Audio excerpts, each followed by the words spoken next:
Happy hello, everyone. Children. They're an endless source of joy, at least until they start crying and/or making a mess. Still, you've probably heard that nothing makes a happy home like the pitter-patter of little feet. But you might be surprised to learn that the opposite is often true. My name is Ryan Wingfield, and my job is to make people happy. After years of doing stand-up comedy, I've devoted an entire year to the study of happiness. Join me each week right here on a Road Comics Road to Happiness. There is a reason why grandparents like being grandparents. You get all the joy of playing and spoiling children, and then you can pawn them off to their parents when they start getting tired and cranky. I love my kids, but I will be the first to admit that they are exhausting. Being a stay-at-home dad / trophy husband is by far the hardest job I have ever had.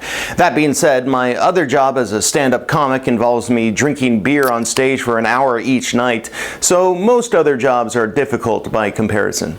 Any parent will tell you that having a child is stressful. In fact, the stress of a newborn combined with a lack of sleep can make a new parent more sad than divorce, unemployment, or the death of a loved one. Wow. That information, by the way, comes from a survey in Germany, so maybe take that with a grain of salt.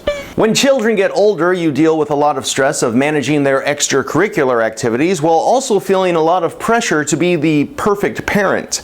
Back in the good old days, which is whenever you were a kid, a parent only had one real job: to keep your child alive until they could move out of the house.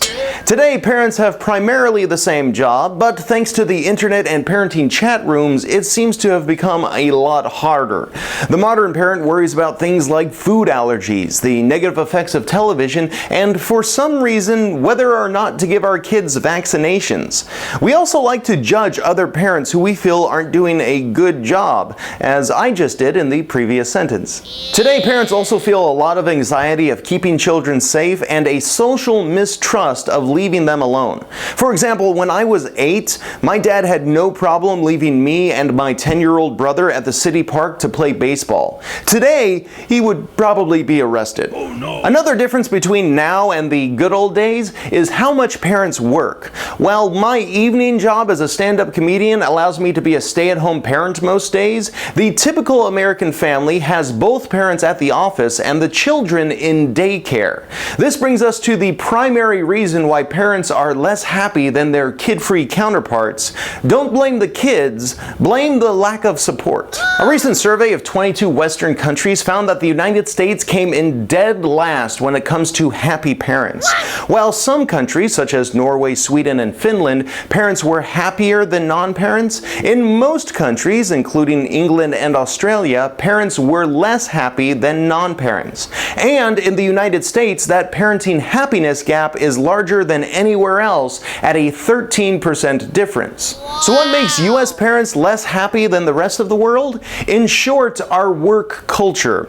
It's not that we work more, but by comparison, we make our work life a lot more difficult on our family life, with less paid sick leave, vacation, and childcare. Ironically, this lack of support from employers leaves many parents burning the candles at both ends, which makes them ineffective at both work and raising kids. Some countries, such as France and Germany, have implemented policies to improve family life, such as a ban on work emails after work hours. It probably comes as no surprise that in the countries where parents are happier than non-parents, these type of policies are the strongest. An interesting side effect of parental happiness: the less happy a parent is after having a child, the less likely that they will want to have another. With overpopulation concerns, some people are seeing a lack of parental happiness as a positive. However, I would like to think that there is a way we can control our population without learning to resent our children. After all, they are the ones who are supposed to resent us. That's all for this edition of a Road Comics Road to Happiness. Thank you so much for watching. Please don't forget to subscribe and leave any happy comments below. Next week, forget gross domestic product. What if we started measuring a country's success by gross national happiness? Until then, stay happy.